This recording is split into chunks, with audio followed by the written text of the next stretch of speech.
बिस्मिल्लाहिर्रहमानिर्रहीम। My name is Saleha Zulfiqar. Welcome to my channel grow with Saleha. आज हम द रोमांटिक एज को डिस्कस करने वाले हैं। Before telling you further about this age और anything about this age, let me tell you one thing that don't confuse this romance with the romance between individuals. ये जो romantic age है, that doesn't mean कि कोई romance था two opposite gender और two individuals के दरमियान। This romance was completely different from that concept. Okay, we will study it in detail. उससे पहले मैं आपको इसकी थोड़ी कैरेक्टरिस्टिक्स बताऊंगी। ओके कि कैसे ये डिफरेंट था क्लासिज्म से, ये बताना है। उसके बाद मैं आपको पहले ना इसका दूसरा नाम बता देती हूँ, ठीक है। जैसे हर एज का होता है। For example, we discussed in Elizabethan age as well that another name of this age is Shakespearean age. Similarly, the age of Milton, puritan age का दूसरा नाम। इस एज का दूसरे नाम दो हैं। पहले मैं आपको एक बता देती हूँ। Romantic period is also called the age of revolution. Why? Because of the two main revolutions, important revolutions that has been happening in that time. For example, one was American Revolution, another was French Revolution. What about the American Revolution? What was happening at that time? What kind of revolution it was? So American Revolution में ये था कि people were struggling for what? For the freedom, liberty, about what? About from the tyranny of the British government, from the tyranny of Europe. आपको पता है Europe ने दुनिया भर में कॉलोनीज बनाई रखी हुई थी। अमेरिका पे भी इसी तरह अमेरिका को उसने डिस्कवर किया और उस पर भी अपने लोग भेज के कॉलोनीज बना दी। वहाँ पर भी कब्जा करा हुआ था। तो सारा ये जो टैक्स वगैरह उस पर बढ़ा के उन पर एक किस्म का जुल्म कर दिया जाता था। पहले तो उन्होंने टैक्स के खिलाफ आवाज़ उठाई और with the passage of time उन्होंने रियलाइज़ किया कि हमें तो हर चीज़ से आज़ादी चाहिए। हमें तो इन्होंने जो हमने कॉलोनाइज़ किया हुआ, हमें तो इससे भी आज़ादी चाहिए, हम तो फ्री हैं। तो ये अमेरिकन रेवोल्यूशन था। What was the difference in American and French revolution? French revolution ये था कि फ्रेंच रेवोल्यूशन अपनी ही गवर्नमेंट से आज़ादी चाह रहे थे। ओके, ये समझ आ गई। ये दो टाइप्स ऑफ रेवोल्यूशंस थे। डेट्स याद रख ली। अमेरिकन रेवोल्यूशन 1776 में स्टार्ट हुआ था, ठीक है। और ये दोनों रेवोल्यूशन अगर हम कंबाइन करें तो ये आज़ादी के बारे में थे कि सारे, और आज़ादी देखें आप अमेरिकन में देख लें तो आज़ादी चाह रहे थे ना। इक्वालिटी की अगर हम बात करें तो जैसे फ्रेंच रेवोल्यूशन के अंदर पावरफुल लोगों को फैसिलिटीज़ दी जाती थी और लोअर क्लास को कोई पूछ ही नहीं रहा था, तो अनइक्वालिटी थी। तो ये रेवोल्यूशंस जो थे वो इक्वालिटी के लिए भी आवाज़ उठा रहे थे। समझ आ गई? तो इस तरह से एक लोगों में एक उम्मीद जागने लगी कि कुछ चेंज आने वाला है। रेवोल्यूशन का मतलब होता है चेंज। तो that is why this age is called age of revolution और एज ऑफ चेंज, ठीक है। एक उम्मीद मिल गई थी लोगों को। विलियम वर्ड्सवर्थ की बात करती हूँ। इसका जो लास्ट वर्क है द प्रील्यूड, इसमें इसने बात की हुई है इसी होप के बारे में। एक सेंटेंस से जाहिर होता है, bliss was it in that dawn to be alive, कि मुझे खुशी होती है इस एज में रहते हुए जहाँ पर चेंजेस आ रहे हैं, जहाँ पे फ्यूचर की कोई उम्मीद दिख रही है। और फिर कहते हैं कि हाँ, ये लाइन शो करती है फ्यूचर के बारे में, होपफुल है कि फ्रेंच पॉलिटिक्स चेंज हो जाएगी और अमेरिका को आज़ादी मिल जाएगी, एट्सेट्रा एट्सेट्रा। और इनको सपोर्ट करने वाला खुद वर्ड्सवर्थ था, जो कि इस होप्स के को फर्दर वो कर रहा था, सपोर्ट कर रहा था। लेकिन इसी एज के अंदर एज ऑफ टेररिज्म, टेरर भी स्टार्ट हो गया 1793 में। कैसे? शुरू में तो वर्ड्सवर्थ और बाकी जो रोमांटिक राइटर्स थे, इन्होंने फ्रेंच रेवोल्यूशन को सपोर्ट किया कि दे वर आस्किंग फॉर लिबर्टी और इट इज़ देयर राइट, ठीक है, ये कह रहे थे। ये इसी तरह इनको सपोर्ट करते गए।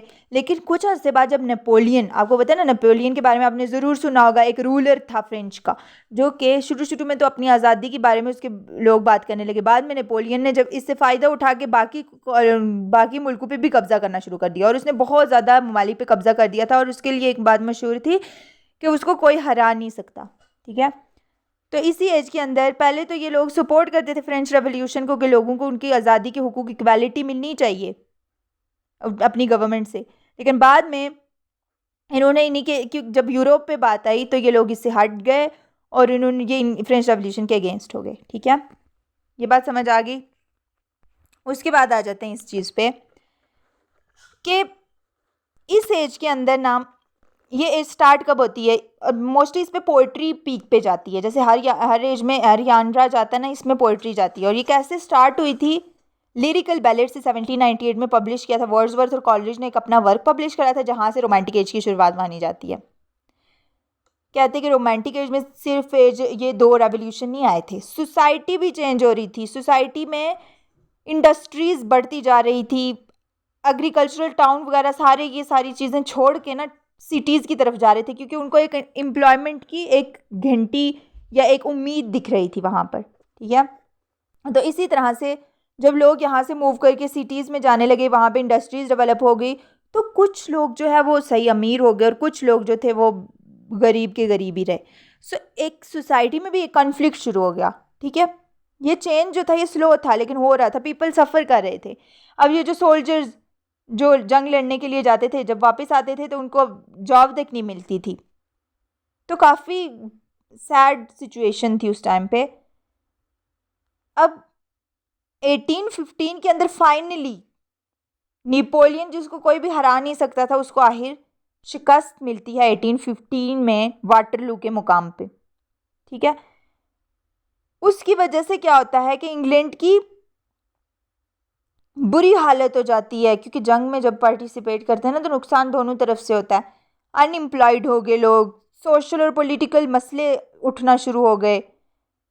तारीख में एक बदतरीन मिसाल दी जाती है इस वाक़ये की, कि जब क्या हुआ था, पैटरलू एक जगह है, उस मुकाम पे 1819 में अटैक किया था, टेररिस्ट अटैक हुआ था, जिसके अंदर गवर्नमेंट के सोल्जर्स जो थे, मतलब मैं यूरोप की बात कर रही हूँ, तो उसमें लोग प्रोटेस्ट कर रहे थे, बहुत लंबी तादाद थी लोगों की प्रोटेस्ट करने वाली, तो वहाँ पे अटैक हुआ था जिसमें 11 लोग मर गए थे और बाकी इंजर्ड हुए थे। समझ आ गई? तो कहते हैं कि इस एज को एज ऑफ वार भी कहा जाता है। वार सिर्फ दो मुल्कों के दरमियान नहीं बल्कि सोशल क्लासेस के दरमियान भी थी, यानी अपर क्लास, यानी अमीर अमीर तर होता जा रहा था और गरीब गरीब तर होता जा रहा था।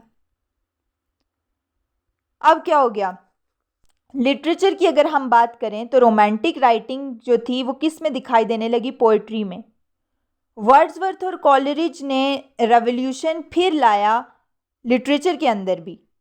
किस तरह से? फॉर एग्जाम्पल अगर हम बात करें अमेरिकन रेवोल्यूशन की, तो वो आज़ादी चाहते थे, उनका जो वाच वर्ड था यानी मेन जो नारा था वो ब्रिटिशर्स से आज़ादी का था।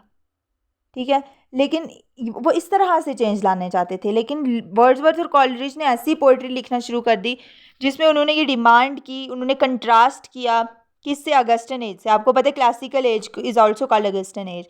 उसमें क्या था, वो हीरोइक कॉपलेट यूज़ करते थे, स्ट्रेट फॉरवर्ड लैंग्वेज यूज़ करते थे, इमोशंस की कोई बात ही नहीं होती थी, सिंपल प्लेन स्ट्रेट फॉरवर्ड बात करें, इंटेलिजेंस पे बेस्ड बातें होती थी, कोई इमोशंस नहीं थे, कोई फीलिंग्स नहीं थी, कोई एग्जेजरेटेड वर्डिंग्स नहीं थी, कोई कोई एग्जेजरेटेड लॉन्ग लॉन्ग सेंटेंसेस नहीं थे, स्ट्रेट फॉरवर्डली बात कर लेते थे। स्ट्रिक्ट रूल्स थे कि आप इस तरह से 2 लाइनों में ही पोइट्री कर सकते हैं, इस तरह से।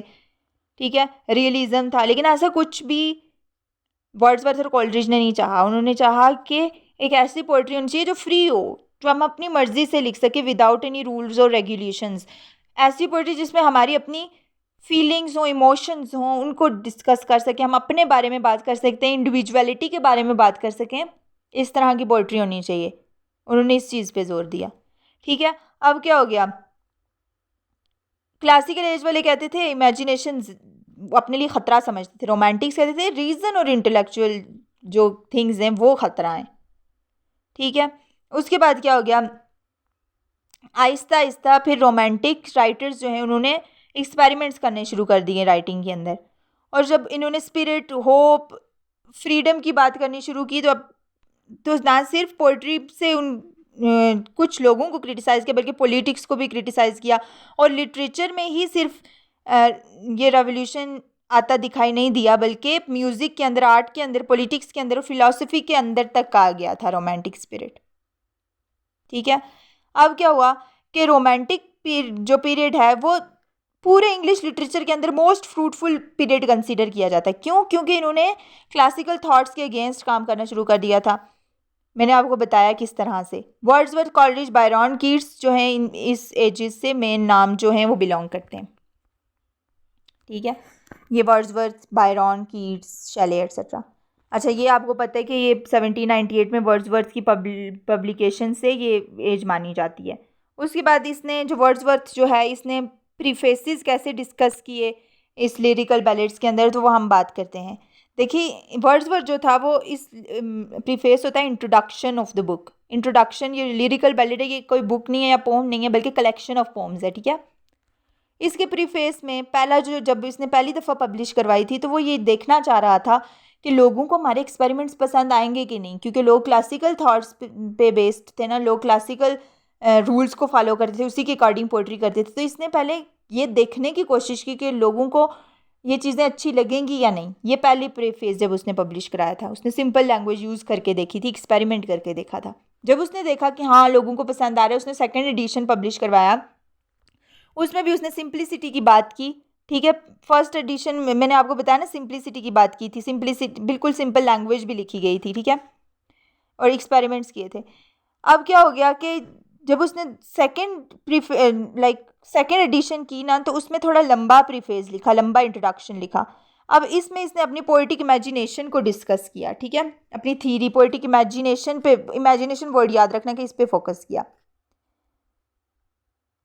अब उसने क्या किया कि एक चेंज लाया कि लैंग्वेज को प्रॉपर होना चाहिए, ठीक है, सिंपल होना चाहिए लेकिन प्रॉपर होना चाहिए। उसने कहा कि rustic life is the best life, humble life को डिस्कस किया, यानी गांव की ज़िंदगी को फोकस्ड किया। कहा कि गांव की ज़िंदगी जो है वो आपको बेस्ट इमेजिनेशन देखती है राइटिंग, पोइट्री लिखने के लिए, देन सिटीज़। फॉर एग्जांपल उसने कहा कि ज़रूर कुछ माइंड यानी दिमाग का नेचर से कोई कनेक्शन है। क्यों उसने ये बात बोली? क्योंकि उसने कहा कि जब भी हम माउंटेन, लेक्स और इस तरह की जगहों पे जाते हैं, तो हमारा माइंड जो है वो पावरफुल आउटफ्लो, यानी इमेजिनेशन, इस तरह से आइडियाज़ आने लगते हैं कि जैसे ज़रूर कुछ माइंड और नेचर का कनेक्शन है। उसका ये मानना था, जो कि सिटीज़ में पॉसिबल नहीं है। उसने फीलिंग्स पे जोर दिया, उसने इमोशंस पे जोर दिया अपने इस प्रीफेस के अंदर। उसके बाद क्या हो गया कि वर्ड्सवर्थ ने लैंग्वेज की बात की कि सिंपल लैंग्वेज होनी चाहिए, वही बात आ जाती है बार बार। उसने कैसे अटैक किया आर्टिफिशियल और फॉर्मल स्टाइल पे, जो कि क्लासिकल थॉट्स में होता था, ठीक है। उसके बाद क्या आ जाता है कि उसने अपनी फेमस लाइन टिंटर्न पोम, जो इसकी लॉन्गेस्ट पोम भी है और सिंपल पोम भी है, जिसमें उसने क्या बात की हुई है, I am sorry, I think Tintern अबे, हाँ टिंटर्न अबे में उसने क्या बात की हुई है कि आबशारों की बात की हुई है। उसने कहा हुआ है कि कैसे ये माउंटेन्स और ये जो डीप वुड्स हैं, कलर्स हैं, ये मुझे कैसे एक ऐसा लगता है कि कोई भूख है जिसको ख़त्म होने की देर है, और ये सारी चीज़ें मुझे इस तरह से उकसाती हैं कि मैं पोइट्री लिख सकूं, ठीक है। उसके बाद हीरोइक कॉपलेट पे इसने कैसे कहा कि हीरोइक कॉपलेट पे अटैक किया, कहा कि सिंपल लैंग्वेज होनी चाहिए, वही बात। आर्टिफिशियल जो है लाइफ, टाउन लाइफ को इसने इग्नोर किया और वुड्स माउंटेन्स पे फोकस किया, और ड्राई इंटेलेक्चुअलिज्म के खिलाफ था ये। इसी तरह से ये बातें होती रहती हैं। उसके बाद क्या आ जाता है कि की aspects of romantic poetry. Wordsworth ने एवरीडे लाइफ पे, हम्बल लाइफ पे फोकस किया। वो चाहता था कि नेचर जो है उसके जरिए, उसमें बैठ के आपको आइडियाज़ आते हैं। उसके बाद उसने कॉलरिज की बात की, ठीक है। इसी यानी रोमांटिक एज में मैं आप बात करूंगी कॉलरिज की। कॉलरिज क्या करता था, यानी एस.टी. कॉलरिज, जिसने लिरिकल बैलेड लिखी थी वर्ड्सवर्थ के साथ मिलके, उसने कहा कि सुपर नेचुरल सब्जेक्ट्स को वो डिस्कस करता था, यानी ऐसी चीज़ें जो कि पॉसिबल ही नहीं है रियल लाइफ में होना, लेकिन वो उसको ऐसे प्रेजेंट करता था ना जैसे सच में ऐसा हो रहा है, ठीक है। सुपर नेचुरलिज्म ये होता है। फॉर एग्जाम्पल इसने अपनी एक वर्क लिखा हुआ है द एंशियंट मैरिनर। इसके अंदर एक परिंदा होता है, एक बड़ा सा, ठीक है। अब जो होता है ये ये समंदरी सफ़र कर रहे होते हैं कुछ साथी, वहाँ पे आता है और बगैर किसी वजह से ही उनका एक साथी जो है वो उसको मार देता है। अब जो होता है वो ऐसी, उसके मरने के बाद ऐसी चीज़ें होने लगती हैं ना कि जो कि मुश्किल है कि रियलिटी में ऐसा होता है, लेकिन वो इस तरह से बताया कि जैसे सच में ऐसा हो रहा था। लेकिन वेदर चेंज होने लगता है और वो फिर मरने के करीब आ जाते हैं, और फिर उसके साथ ही एक एक करके सारे मर रहे होते हैं, और ये परिंदे की कोई बददुआ लग जाती है इस तरह से, और फिर सारा कुछ, सारा जो समंदर होता है वो खून से भर जाता है। इस तरह से ये चीज़ें हो रही होती हैं, ठीक है। उसके बाद आ जाते हैं साउदी पे। साउदी किस तरह का पोइट था? तो अगर सऊदी की बात करें तो इसकी ये एक आदत थी कि ये लेजेंड्स जो होते हैं ना डिफरेंट कल्चर्स के, उनके बारे में बात करता था कि अच्छा ये कल्चर जो है ये इस बात पे यकीन रखता है, ये कल्चर इस बात पे यकीन रखता है, उसको ये एक्सप्लोर करने की कोशिश होती थी। मिथ्स मतलब जैसे होता है ना, हिंदू इस चीज़ को मानते हैं, ये इसको मानते हैं, वो स्टोरीज़ यानी उनकी Gita Sita, like I am giving you just an example कि इस तरह से मल्टी कल्चरल बिलीव्स को उसको पढ़ने का शौक था। ठीक है, वाल्टर स्कॉट की क्या आदत थी कि ये पास्ट के बारे में बहुत लिखने की कोशिश करता था, पास्ट में ही खोया रहता था। दो ये लेक पोइट से बिलोंग नहीं करता, बट स्टिल इसका नैरेटिव स्टाइल था, ये हिस्ट्री के हिस्टोरिकल रोमांस लिखता था। वर्ड्सवर्थ कॉलेरिज साउथ जो है ये फर्स्ट रोमांटिक जनरेशन से कंसीडर किए जाते हैं। ये बात बताई जाती है कि कैसे ये फ्रेंच रेवोल्यूशन के फेवर में थे एट दी वेरी स्टार्ट। मैंने बताया ना कि कैसे इनको ये बात पसंद थी कि अच्छा ये राइट्स के लिए बोल रहे हैं और इक्वालिटी होनी चाहिए अपर क्लास और लोअर क्लास में, और इनकी गवर्नमेंट को हट जाना चाहिए जो कि इन पे जुल्म ढा रही है। ठीक है, ये इसके फेवर में थे। लेकिन आहिस्ता आहिस्ता जैसे नेपोलियन ने जो है वो दूसरे कंट्रीज़ पे कब्जा करना शुरू कर दिया, तो तब ये इसके खिलाफ हो गए जब बात यूरोप पे भी आ गई थी। तो इस तरह से ये बाद में इन्होंने लॉयल्टी शो की अपने ही कंट्री के साथ। ठीक है, तो इस वजह से ये मशहूर है। लेकिन सेकंड जनरेशन जो थी ना रोमांटिक राइटर्स में, उसमें आ सकता है बायरॉन, शेले, कीट्स, हंटर जाते हैं। अब क्या हो गया, ये जो थे ना ये शुरू में सपोर्ट करते थे अपने कंट्री को, यानी कहते थे कि फ्रेंच रेवोल्यूशन के ख़िलाफ़ थे। लेकिन with the passage of time इन्होंने फ्रेंच रेवोल्यूशन को सपोर्ट करना शुरू कर दिया, जिनमें बायरॉन और शेले का नाम बड़ा आता है। ठीक है, कीट्स तो अब बहुत यंग एज में मर गए थे ना। बायरॉन और शेले की बात कर रही हूँ कि इन्होंने पहले जो है वो फ्रेंच रेवोल्यूशन के अगेंस्ट थे, बाद में जब फ्रेंच रेवोल्यूशन को सपोर्ट करना शुरू कर दिया तो अपने मुल्क के गद्दार कहलाने जाने लगे, क्योंकि गवर्नमेंट जो है वो इनको अपने ही मुल्क के खिलाफ बोलने नहीं दे रही थी। लेकिन ये इस तरह के पोर्ट्स थे कि जो डरते नहीं थे, जो अपने राइट्स के लिए बोलना उनको आता था, जो सच था उनको बोलना आता था, और ये बोलते थे। और फाइनली बायरॉन और शेले को एग्जाइल कर दिया गया था और बायरॉन भाग गए थे, आई थिंक इटली भाग गए थे। ठीक है, और फिर उन्होंने वहाँ जाके भी अपने बहुत अच्छे अच्छे वर्क्स पब्लिश कराए, जो हम स्टडी करेंगे जब हम इनको इंडिविजुअली स्टडी करेंगे। ठीक है, और ये दोनों जो है अगर डिफरेंसेस के अलावा अगर हम बात करें तो दोनों जनरेशन्स के ये जो थोड़ा सा डिफरेंस आता है ना फर्स्ट जनरेशन और सेकंड जनरेशन ऑफ पोइट्स में, लेकिन अगर हम कंबाइन करके देखें तो दोनों के दोनों ग्रुप ऑफ जो पोइट्स थे ये अटैक करते थे क्लासिकल पोइट्री को, ये कुछ भी नहीं समझते थे सिवाय एक बंदे के, और वो था बायरॉन। बायरॉन गुस्से का भी तेज था, और बायरॉन जो है वो थोड़ा बहुत क्लासिकल आइडियाज़ को सपोर्ट भी करता था। ठीक है, सीडो क्लासिकल था, यानी प्योर क्लासिकल नहीं कह सकते। ठीक है, उसके बाद आ जाता है prose and novel in the romantic period.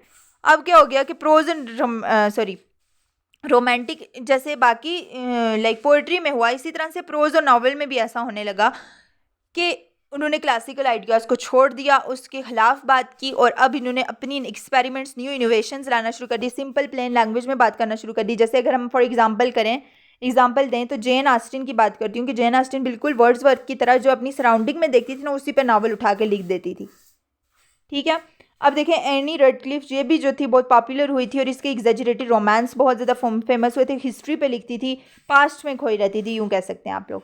ठीक, उसके बाद romantic as, poetry and nature. मैंने आपको बताया कि ये एज ऑफ पोइट्री भी कहा जाता है इसको, जैसे ये एक्सप्रेसिंग इमोशंस, ये एक वे है कि इंडिविजुअल अपने बारे में बात कर सके कि वो कौन है और अपने आप को प्रेफरेंस दे सके। इस तरह की पोइट्री लिखी जाने लगी थी रोमांटिक एज के अंदर। चेंज आया था ना, माइंड्स जो थे वो अलर्ट हो गए थे, इंस्पिरेशन ली जाने लगी थी कहाँ से, नेचर से यानी फितरत से, यानी ये जो सराउंडिंग होती है हमारी, सुपर नेचुरल थीम्स से यानी मिथ्स, स्टोरीज, लेजेंड्स, घूस्ट्स, स्पिरिट्स, इस तरह की बातें होने लगी थी, और इस तरह से एक स्टोरीज क्रिएट होने लगी थी। मिडीवल लिटरेचर यानी ये जो लोग थे कि एलिजाबेथन राइटर्स को फॉलो करते थे, क्योंकि इस एज को क्या कहा जाता है, revival of the romantic as. क्यों? क्योंकि ये जो यही सारी कैरेक्टरिस्टिक्स एलिजाबेथन एज के अंदर भी थी। लेकिन डिफरेंस तो कुछ तो होगा ऑब्वियसली। तो डिफरेंस क्या था कि एलिजाबेथन एज वाले जो राइटर्स थे वो किसी पास्ट को फॉलो नहीं करते थे, पास्ट के राइटर्स को, लेकिन रोमांटिक एज के राइटर खुद एलिजाबेथन राइटर्स को फॉलो करते थे जो कि पास्ट में थे। यानी ये कोशिश करते थे रोमांटिक एज वाले कि जो कुछ खो गया है वो हमने वापस पाना है। लेकिन एलिजाबेथन एज में ऐसा कुछ भी नहीं था, वो अपने यूनिक वे में वर्क्स प्रोड्यूस कर रहे थे। बाकी सारी कैरेक्टरिस्टिक्स सेम है कि सिंपल एग्जेजरेटेड फीलिंग्स, इमोशंस के बारे में बात करते थे, कोई रूल्स रेगुलेशन इस था, इंडिविजुअलिटी को प्रमोट करते थे। उसके बाद नेचर के बारे में लिखते थे, मिथ्स के बारे में, लेजेंड्स के बारे में, सुपर नेचुरल थीम्स उसमें भी थे, इसमें भी थे। ठीक है, उसके बाद हम अगर ओवरऑल निचोड़ देखें रोमांटिसिज्म का, तो हम बात करेंगे कि नेचर और ह्यूमन एक्सपीरियंसेस जो हैं इन पे बेस्ड करती है। इस रोमांटिक राइटर्स का अपना अपना अलग अलग स्टाइल होता था, ठीक है। वर्ड्सवर्थ, नोटेबल जो राइटर्स हैं, वर्ड्सवर्थ है, बायरन है, शेले है, कीट्स है। इसको हम इंडिविजुअल भी स्टडी करेंगे। पोइट्री सबसे ज़्यादा मशहूर हुई थी, जैसे साउदी हो गया, उसने पोइट्री जो दी थी अपने फाइनेंशियल रीज़न की वजह से, उसके पास पैसे नहीं थे जिसकी वजह से ये पोइट्री करता था, तो सब अपनी अपनी वजह से ही पोइट्री कर रहे थे। पर्सनल एक्सपीरियंस था, पर्सनल इमोशंस थे। सेंसिबिलिटी, इमेजिनेशन पे फोकस किया जाता था। लिटरेचर जो है वो क्रिएटिव होने लगा था। Thank you so much. आज के लिए इतना ही। होप्स हो कि आपको समझ आई होगी। रोमांटिक एज को डिटेल में भी हम स्टडी करेंगे। हम अलग अलग राइटर्स को भी स्टडी करेंगे, जैसे लेक पोर्ट्स को अलग से, उसके बाद यंगर ग्रुप, ये जो इस तरह से सारे सबको डिस्कस करेंगे। कीट्स के बारे में मुझे मेरा फेवरेट पोइट है, बहुत अच्छी इन्फॉर्मेशन मैं कलेक्ट करके उसके बाद रिसर्च करके आपको बताऊंगी। वर्ड्सवर्थ, दो he was the father of romantic as, but still he, उसकी जो पोइट्री है वो प्योरली नेचर के बारे में है, तो that is not so much appealing जैसे कि कीट्स की मुझे अपील करती है। फॉर एग्जांपल उसका एक वर्क है ऑन एग्रेशन, हम इसको स्टडी करेंगे। बहुत ज़बरदस्त तरीके से इसने ब्यूटी को एक्सप्रेस किया हुआ, इसलिए इसको कहते हैं कि ये ब्यूटी का राइटर है। तो हम इसको स्टडी करेंगे इंशाल्लाह। Thank you so much.